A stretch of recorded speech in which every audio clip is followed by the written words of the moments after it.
Alam kong mahal mo pa rin ako. At gusto mo lang akong pahirapan, kaya mo sinasabing mahal mo si Sarah. Paano mo siya magagawang mahalin kung pangit ang totoong Sarah? Isang pangit na mahirap na walang pinag-aralan. Hindi si Sarah ang mahal mo, kundi ako.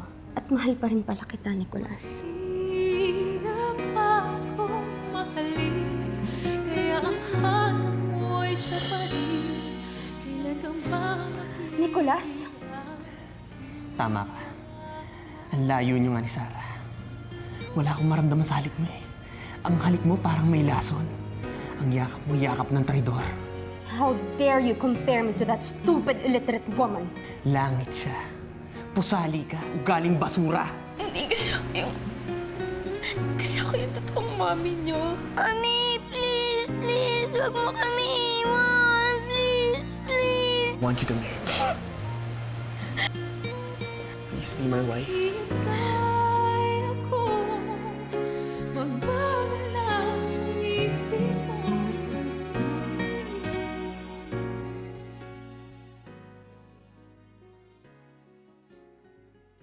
Lord, salamat po sa lahat ng biyaya, ha? Salamat rin po at pinagaling niyo yung kapatid ko. At higit po sa lahat, maraming po salamat kasi dumating po si Yago sa buhay ko. Ay, sorry po Baka isipin niyo na ang kike ko. Pero masaya lang po talaga ako. Lord, kasi kahit nahihirapan akong maging breadwinner sa pamilya ko, sulit naman po kasi may inspiration naman ako. Kaya thank you po talaga, Lord, ha? Thank you po kasi nirigala niyo sa akin si Yago. Ate, bakit ka bungis-ngis ng bungis-ngis? Nakakatawa ba yung dasal mo? Hindi seryoso ko, no? Oo, siguro. Iniisip ko si Kuya Yago, no? Siguro pinagdadasal mo siya. Hindi Bakit ko naman siya ipagdadasal? Ikaw talaga? Halika na nga. Mabinat ka pa eh. Halika na. Ingat, ingat. Tandaan. Sige, sige. Tara, tara. Lord, sorry po sa pagsisinungaling ko sa kapatid ko, alam niyo naman, bata pa ho siya eh. Hindi niyo na lang po ako. Amen! Papakasal ka ba sa akin, Sarah? Mami Sarah, tanggapin mo na si Daddy. Maawa ko kay Daddy. Oo nga, Mami Sarah. Hindi ka ba naaawa sa Daddy ko? Ginagawa niya to kasi ayaw kanya mawala sa amin.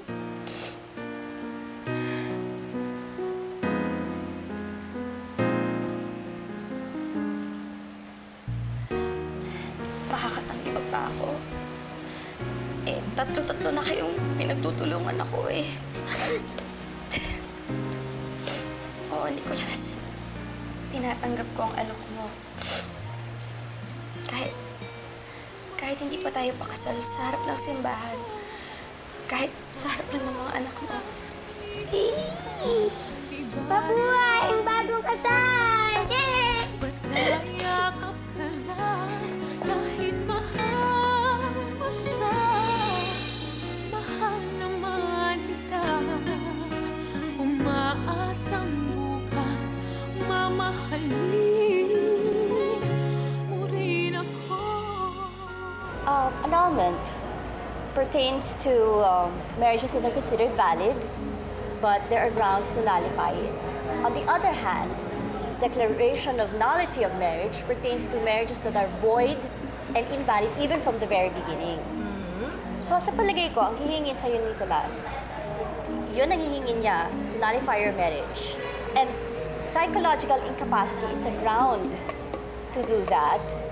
Ibig sabihin, hindi mo ginagampanan ng tungkulin mo bilang asawa sa kanya. Attorney, anong lusot ko doon? Paano ko makukumbinsi yung korte na huwag siyang paniniwalaan? Simple lang, we don't sign any documents, iko-contest natin ang claim ni Nicolas, i-deny natin lahat ng accusations na sa'yo. Ay, nako. Ikaw naman kasi, Vanessa. Gaga ka talaga. Paano ka ngayon makakapag-deny ng mga kagagahan na ginawa mo?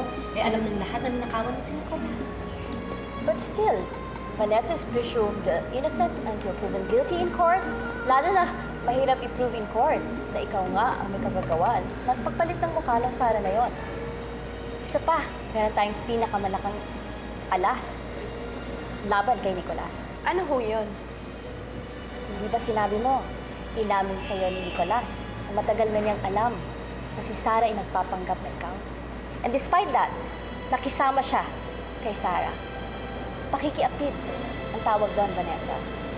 You can use that not only against Sarah and Nicolas, but you can also use that to make sure you get complete custody of your children. Yan ang gusto kong marinig, attorney. Tingnan ko kung kalabanin pa ako ngayon, Nicolas. Tingnan natin kung kaya niyang mawala sa kanya ang mga anak natin. Napaka-komplikado naman ang kaso mo, Nicolas. To tell you frankly, this is the first time na nakatanggap ako ng ganitong kaso na involve ang dalawang babae at iisa ang kanilang identity. Attorney, posible ho ba na ipaanal ko yung kasal namin kahit hindi pumayag si Vanessa? Nicolas, under our existing laws, there are only 6 grounds to nullify a marriage. First is lack of parental consent. If a party is 18 years old but below 21. Second, insanity or pagkabaliw. Third is fraud. Kung halimbawang nalaman mo na merong criminal record si Vanessa or buntis siya sa ibang lalaki. Fourth is kung ikinasal kayo by force. Fifth is impotence. And sixth is kung meron siyang nakahawang sexual transmissible disease. Pero wala ritong isa mang grounds para mapaanal ang kasal ninyo. But as you can see, none of this apply to both of you. Ako nga po ang pinagnakawan niya, attorney. At saka pinaniwala niya ako na siya si Sarah. Nang sa ganon, si Sarah ang pagbintang ko sa lahat ng mga kasalanan niya. Pero nangyari yun ang kasal na kayo. Malaking kasalanan yun. Pero it's not a ground para mapaanal ang kasal ninyo. Well, at the very least, however, pwede mo yung gamitin sa legal separation. Except that in legal separation, the spouses are still considered married at hindi kayo pwedeng magpakasal sa iba. Attorney, ano naman po ang saysay ng legal separation? Kung mananatili kaming kasal. Hindi pwede yun, attorney. I don't want to have anything to do with that girl. Kaya nga tayo nag-uusap ngayon para pag-usapan natin ng ibang options. Meron pa tayong isang pwedeng gawin. And that is to request the court for a declaration of nullity of marriage. Ano po ang difference nun sa annulment?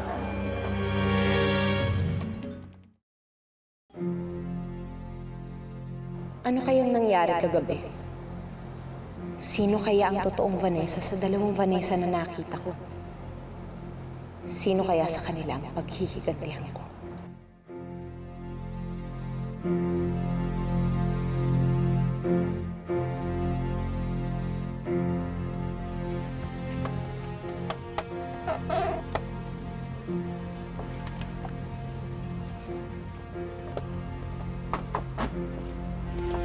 Gusto mo bang samahan kita sa loob?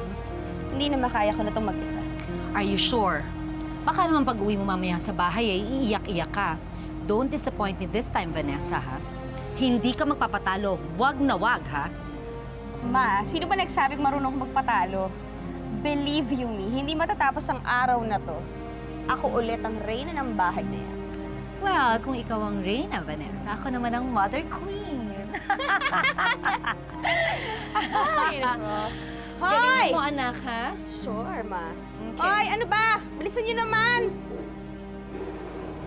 Ako, tatanga-tanga ka. Ang bagal-bagal mo magbukas ng pinto lang.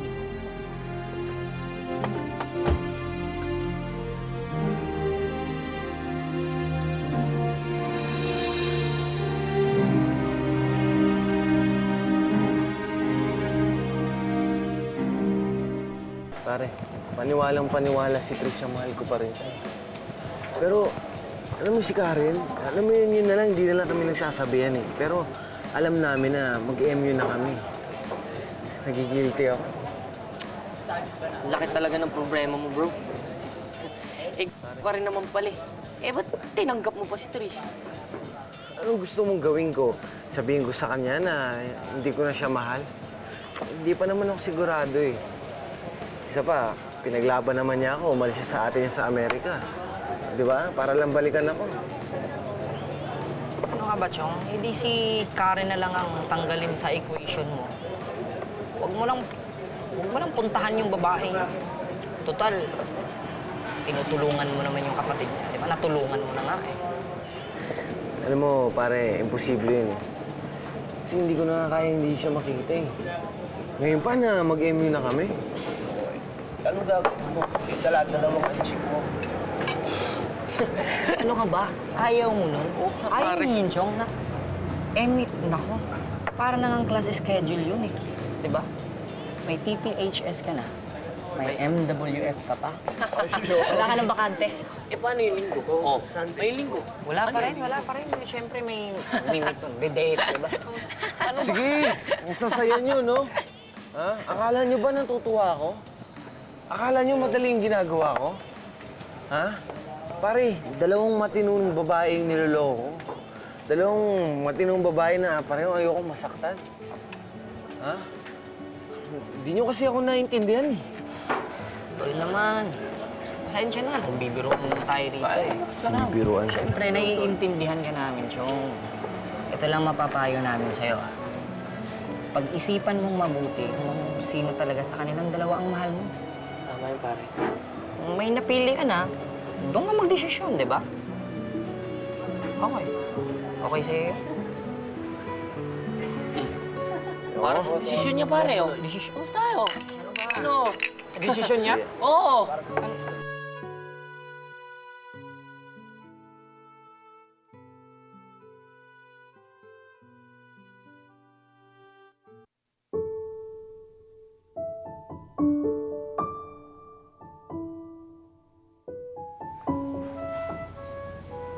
Sarah? Ma, Bakit? wala naman. Hinihintay ko lang po si Nicolas. Nakipag-usap mo kasi siya sa abogado niya. May kinalaman ho ata dun sa pagpapawalang bisa ng kasalan ni Vanessa. Alam mo, hindi ako magtataka kung legal na hihiwalayan ni Nicolas si Vanessa. I'm just so relieved that finally my son has found the right woman to share his life with. Pasensya na po kayo, Mama. Hindi ko po masyado naintindihan ang nasabi niyo. English po kasi.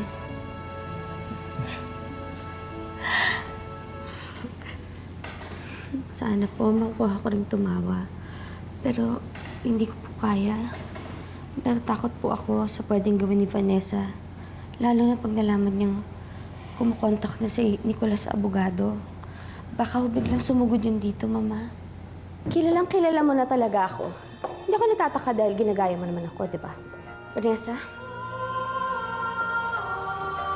What the hell are you doing here? Bakit nandito ka na naman? Ano, magpapatawag ba ako ng pulis para hulihin ka na? O di sige, Mama, tumawag ka ng pulis. Tignan natin kung sinong kakampihan mo. Ang impostorang kabit o ang totoong Vanessa?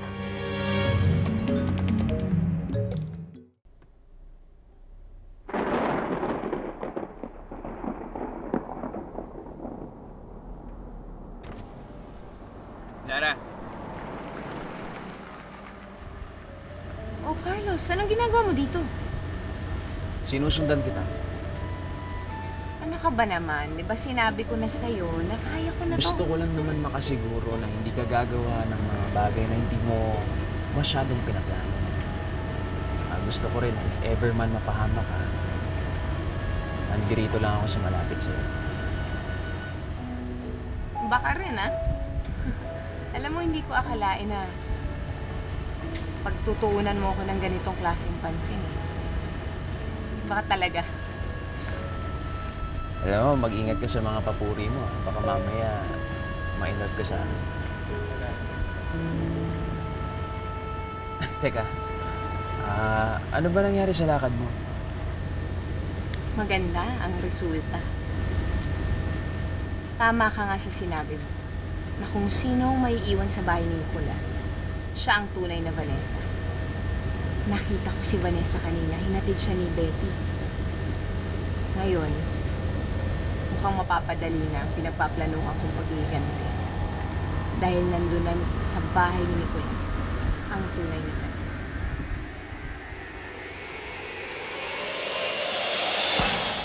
Hay nako, Sofia, nagsasawa na ako sa itsura ko, ha? Kailangan ko ng magpa-complete beauty treatments. I agree, Betty. Alam mo, sa edad mong yan, kailangan pangalagaan mo talaga yung sarili mo.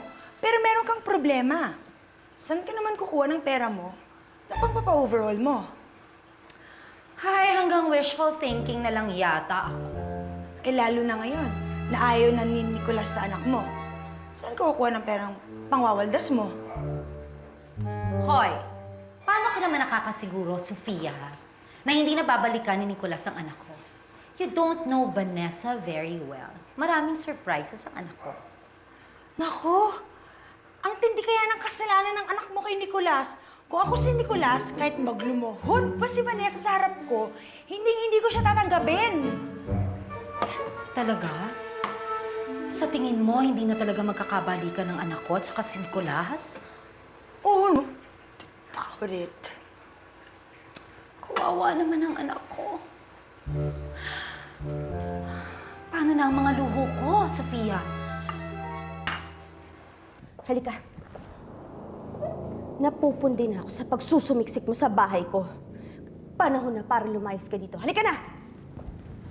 Hindi ako aalis dito hanggat hindi sinasabi ni Nicolas. Hindi ko iiwan ang asawa at mga anak ko. Mga anak at asawa?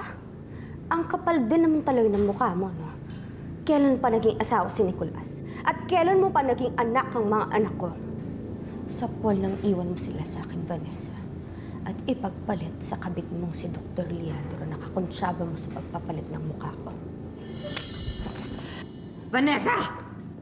Huwag kang makikialam dito, tanda. Ang lakas ng loob mong sagot-sagutin ako. Ano, Sarah, ha? Dahil alam mong kakampihan ka ng babaeng yan?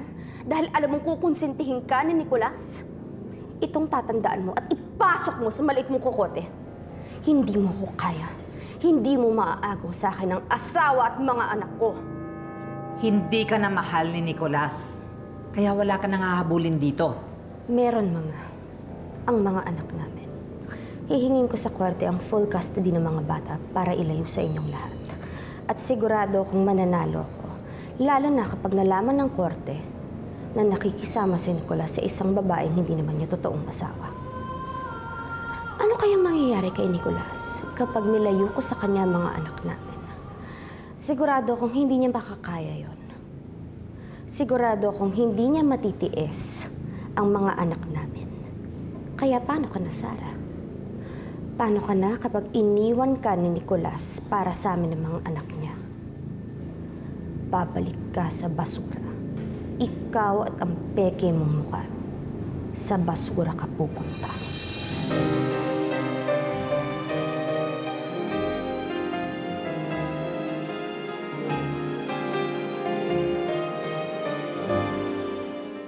Kaya mag-isip ka, Sarah.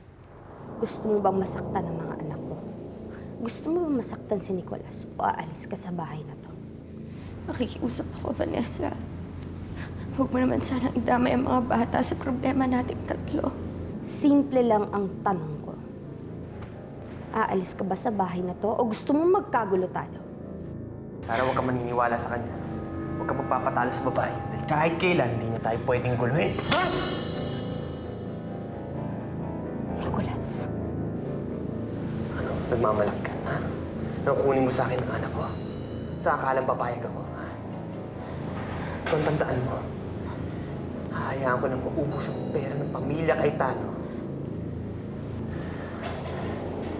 Bayaran lang lahat ng judge.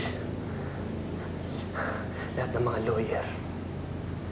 Para sa labanan natin ito, sisiguraduhin ko lang na ikaw ang matatalo. Yan ang hirap sa'yo, Vanessa. Akala mo kayang-kaya mo kami. Pwes, hindi!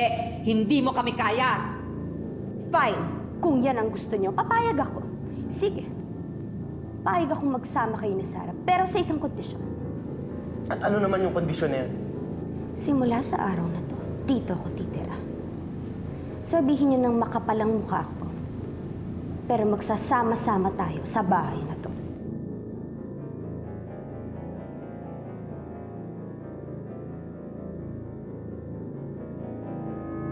Hindi ka pwedeng tumira dito, Vanessa. Nakakahiya.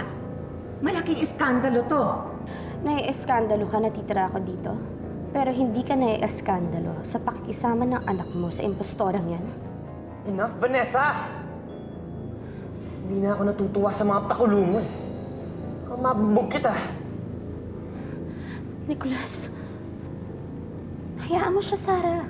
Huwag mo siyang pigilan. Sige, bugbugin mo ko. Saktan mo ko, Nicholas, para lalo kong magkaroon ng ebidensya na minamaltrato mo ko. Minamaltrato? Ako ang inabuso mo. Ako ang ginago mo. Ako ang ninakawan mo. Sige, patunayan mo sa lahat, Nicholas, na ninakawan kita ng pera para lalo kang magmukhang gago. Kaya nga kahit ayaw niyo, dito ako titira. Magsasama-sama tayo. Gagawin nating impyerno ang pamamahay na to. Hindi ba masaya?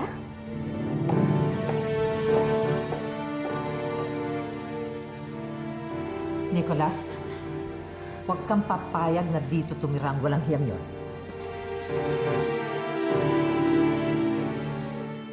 Vanessa, don't tell me. Oh my goodness, oh my God. Talaga, pinababalik ka na ni Nicholas dyan? Tinanggap ka na ulit? Oh my goodness, I'm so happy for you, honey. Tuwan-tuwa ako. Alam mo, umiiyak na ako sa tuwa. Umiiyak ako sa ganito mo. Tumutulo na ang luha ko. I'm crying right now, honey. Oh my gosh, I'm so happy. Vanessa, hello? Vanessa? Gaga, pinabaan ako ng telepono. Okay, attorney. Maraming salamat po. Oh, anong sabi ng abogado? Hindi ko daw pwedeng paalisin si Vanessa dito ng persahan. Dahil under the law, asawa ko pa rin siya. Mapapaalis ko lang daw si Vanessa kung magsasampa ako ng kaso at maaaprobahan ang Declaration of Nullity of Marriage. So you mean we have no choice but to live with that selfish woman? Meron pa isang paraan, Ma. Pero kailangan ma-prove na may masamang intention si Vanessa sa kahit sino man dito sa loob ng bahay. Aba, talaga namang meron ah. At balak niya tayong nakawan uli. At baka kung anong gawin niya kay Sarah o kaya patayin kaming dalawa. Pero hindi natin pwede isali si Sarah. Bakit naman hindi? Dahil, Ma, sabi ng abogado, kasal pa rin kami ni Vanessa. At si Sarah ang threat sa amin.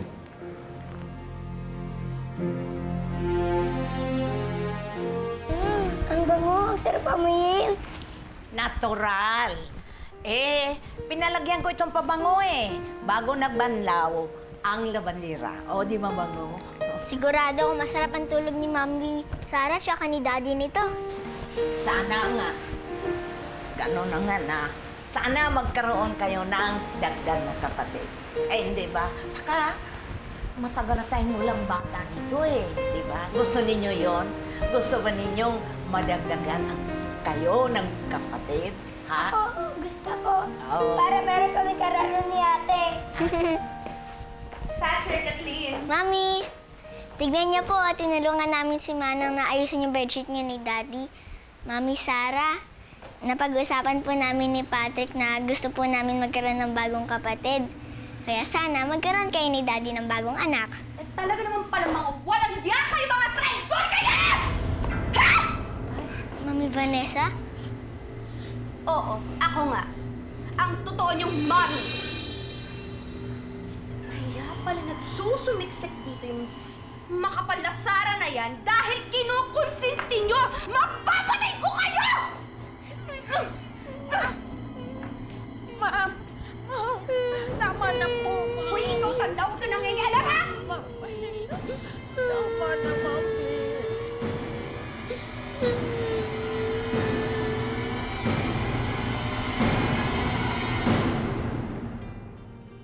Kunin mo lahat ng damit ni Sara. Wala kang ititira. Ilabas mo lahat. Saan ko naman dadalhin, ma'am? Susunugin mo. Sunugin. Kung magpapanggap ka rin lang namang si Sarah, do it my way. The perfect way! O, so paano nga? Dudukutin natin si Sarah. Itatago natin siya. At pagkatapos nun, babalik ka sa bahay ni Nicolas. At magpapanggap ka ulit na si Sarah para mapaibig mo ulit si Nicolas. Am I brilliant or what?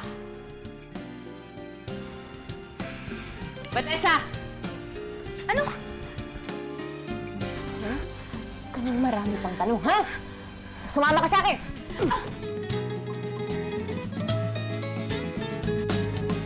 O kailan makikita ang hanap? Kailan makakamit ang pangarap? Ikaw ang aking tanging hiling na hindi matupad. San ba nagkamali? Ito ba ang sukli at pag-ibig mo'y mapagkunwari? O kailan makikita ang hanap? Kailan makakamit ang pangarap? Ikaw ang aking tanging hiling na hindi matupad. San ba nagkamali? Ito ba ang sukli at pag-ibig mo'y mapagkunwari? San ba nagkamali? Ito ba ang sukli at pag